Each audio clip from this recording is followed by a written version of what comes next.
ওয়াজ করতে নিডিত বলা আছে নির্বাচনে গিল্লে গাইছুন কয়নি কয়নি আমি নির্বাচনে আইছি কি রে 22টা বছর ওয়াজও চিল্লাইছি যে কেউ যদি নবীর বিরুদ্ধে কথা কয় তার মৃত্যুদণ্ড দিতে হবে কিন্তু সরকার এটা আমলে নেয় না কারণ আমার বাহিরের কথা ওয়াজের মাঠের কথায় রাষ্ট্র আইন পাস করবে না যদি সংসদে যাইতে পারি তাহলে রাষ্ট্র আমার কথায় আইন পাস করবে আমার একটা ভোট একটা সমর্থন একটা কথার অনেক মূল্য হবে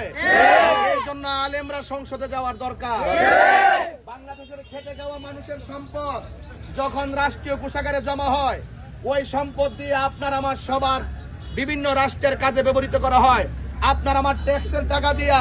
তারা যারা ক্ষমতা আসে তারা চলে কিন্তু আমরা যখন দেখি যে বাজেট যা হয় বাজেট 3 ভাগের 2 ভাগ 1 ভাগ ডান পকেটে ঢুকায় আর 1 ভাগ বাম পকেটে ঢুকায় আর 1 ভাগ যখন আসে সমাজের ভিতরে এটা 3-4 ভাগ হইতে হইতে জনগণে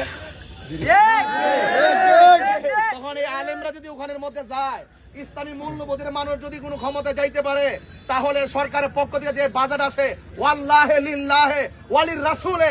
হলফ করে বলতে পারি জনগণের প্রত্যেকটা